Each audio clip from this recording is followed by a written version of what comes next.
Welcome to my senior project, creating a sustainable Hawaiian bakery.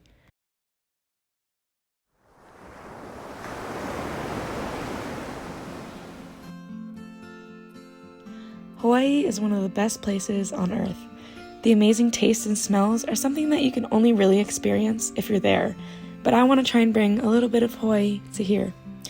However, with climate change worsening, these beaches might one day be underwater, and Hawaii will see drastic effects if nothing is done to prevent it.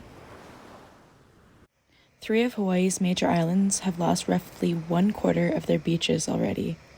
Sea levels are also rising about 1 inch every 4 years, threatening 70% of Hawaii's coastline.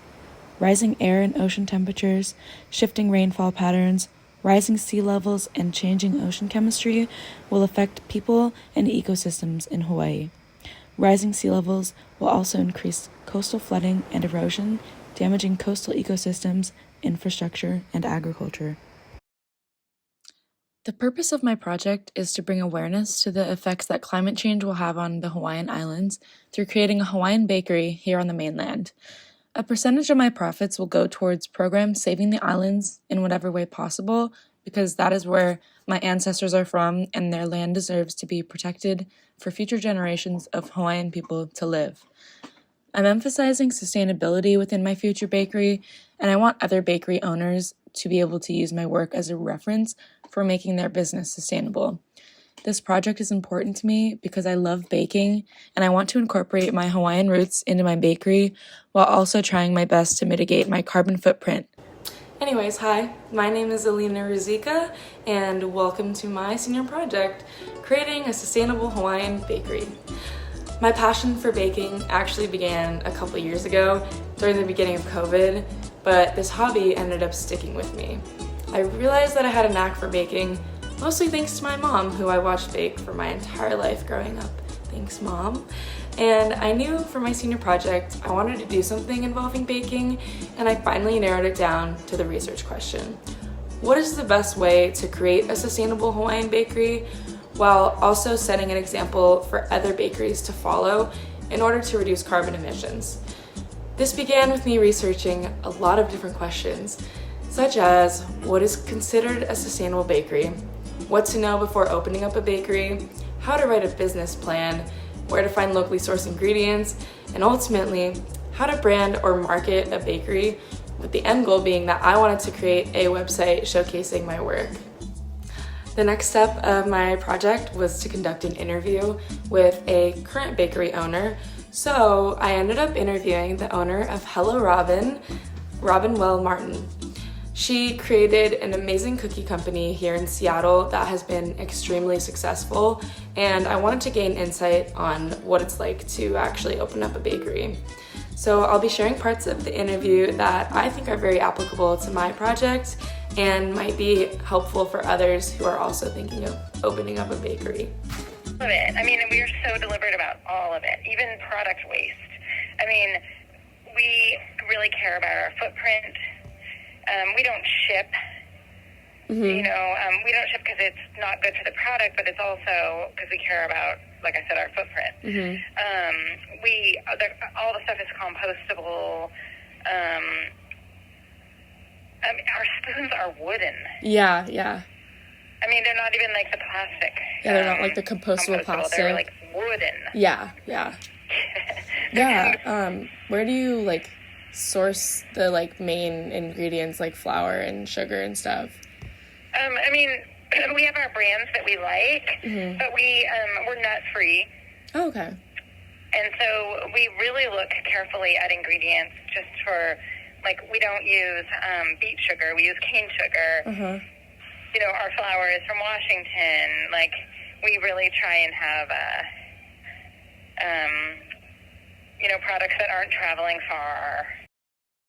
Along with Hello Robin, I also want to source my flour from Washington, specifically Cairn Spring Mills in Burlington, and my other ingredients I want to source locally as well. In terms of the physical kitchen, I want to make sure I'm getting used energy-efficient appliances to avoid getting newly manufactured appliances. Since I'm going to be focusing a lot on making cupcakes, I want to make sure that my baking cups are certified compostable. In terms of everything else that I bake, I'm going to use unbleached parchment paper, which is also compostable. And for any takeaway containers, I'm going to make sure that those are compostable as well. So hopefully everything will be compostable in my bakery.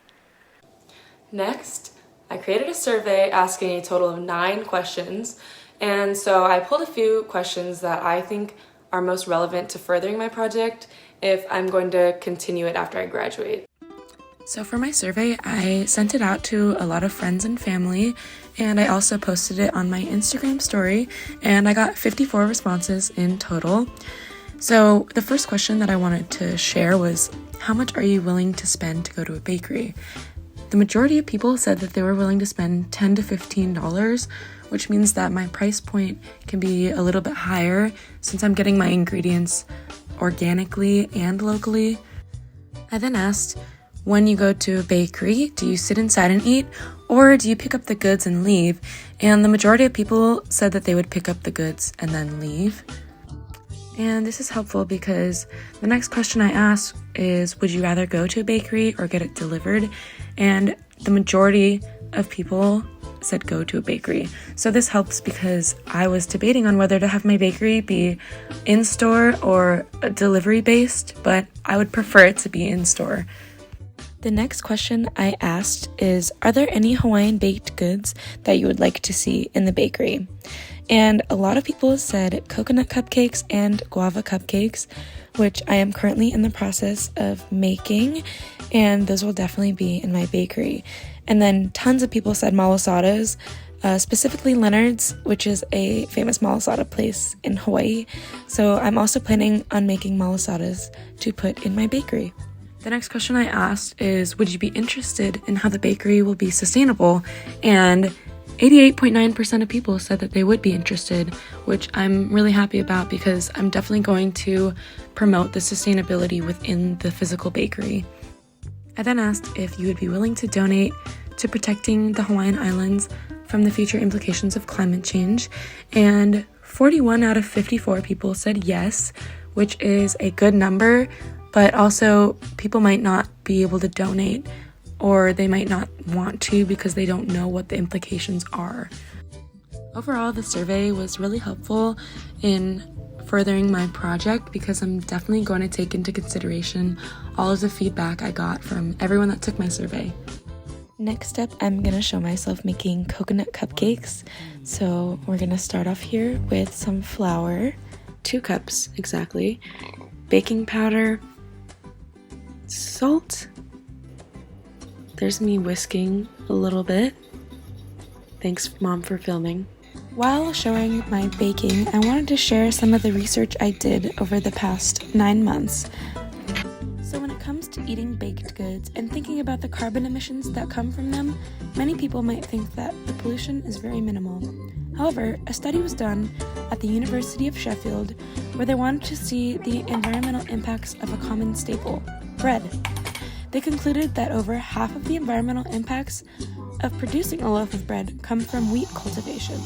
This includes fertilizing it, harvesting it, transporting it, grinding the grains into flour, transporting the flour to a bakery, and then baking and packaging a loaf of bread.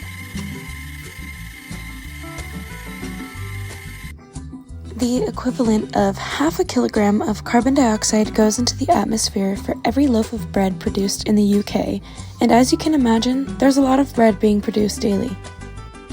24 hours later. So the next day, I worked on doing my frosting for the cupcakes. Continuing to talk about my research.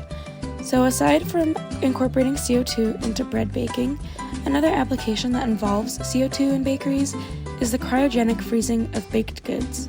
Because in order to freeze a product for preservation, many industries in the baking fields use liquid nitrogen or CO2 as a freezing agent.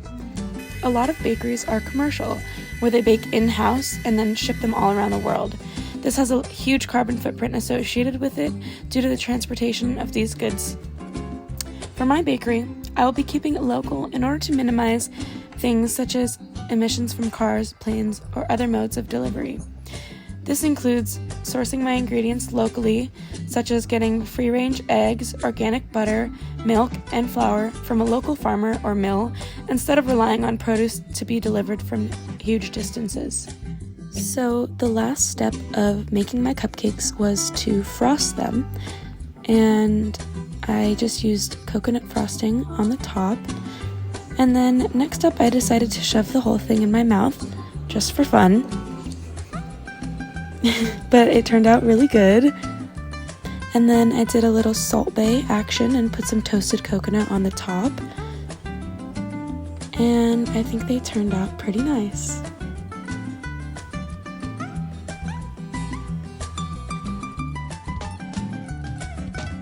Next up, I'm going to talk about branding, specifically how I made my logo. So it's called Noka'oi Bakery, which means the best in Hawaiian. And I wanted to incorporate some plumerias because that's a very popular flower in Hawaii. And then I wanted my dog Lucy to be the cover of my bakery. And then next up, I'm going to talk about creating a website. So here's my website. It has a home page, which includes some pictures of the stuff I'm going to make, along with my Instagram that I attached to the website. And you can go to my Instagram from here if you'd like to go see it. Then I have a sustainability tab, which is basically talking about how I'm going to incorporate sustainability into my bakery. And I included my mission and my vision for my bakery. Then I have a menu, which includes some of the things that I want to have in my bakery, including guava cake, chantilly cupcakes, cocoa puffs, coconut cupcakes, malasadas, and ube cupcakes. Then for the About Me page, I just talk about my story and how I got into baking and what I hope to accomplish with it in the future. And then lastly is the Contact Us page, which you can contact me through here if you have any questions about my bakery or my project. And feel free to visit my website here. So next steps include continuing my project post-graduation. So I wanted to incorporate my research on how to open up a bakery on my website for other people to be able to reference if they want to open up a bakery. And then next I want to search for a mentor within the industry of baking to help me potentially open up a bakery one day. And then I want to table products at events and farmers markets to let people try my goods. And eventually I want to find a spot to locate my bakery, preferably in the Seattle area. And the last step would be to open up the actual bakery, hopefully one day in the future. I'm also taking orders from friends and family, so feel free to message me on my baking Instagram at Noka'oi Bakery or text me at my phone number, and I can write these up on the board after my presentation. I then asked some of my friends to send me videos talking about my baking because most of them have tried all of my stuff, and so I'm gonna show those videos next. When I met Alina in CEP, she told me about her baking hobby and showed me her baking Instagram, which people placed orders on, and all of the desserts she showed me looked amazing, and I could never do that. So I decided to place an order for cupcakes, which I normally do not really like cupcakes because they're too sweet, but hers were just perfect, really amazing, and I would order again. Hi, my name is Sammy, and I'm one of Alina's classmates in CEP. And I've tried a few of her different baked goods, including different kinds of cupcakes and macarons, and those were all amazing. I would say that the biggest thing about Alina and her business is just how willing she is to share her talents with the rest of us. She's always willing to bring cupcakes to class, and I remember one time she drove all the way out to my work because she wanted me to try this pumpkin cupcake that she made. So even though all her products are like amazing, I think it's even more so about her as a person and as a business owner. But yeah, it's awesome. Hi, I am a customer of Alina's bakery. Alina is incredible. I'm not just saying that either. She can do quite literally anything. I one time asked her for this very specific gluten-free cheesecake for my roommate, who is celiac, and she hasn't had cheesecake in years because she hasn't found a gluten-free alternative. And I asked Alina not that much ahead of, like a couple weeks ahead of time, and Alina did incredible. My roommate still talks about this cheesecake for her birthday. So one time tried to make cookies with Alina, and she ended up doing everything because I know nothing, and she makes them look so perfect. But there's literally nothing that she can't bake and it not taste amazing and look amazing. And I think it's really cool that she can integrate her Hawaiian background and like her family, and seeing the things that she makes for her friends and family is really neat.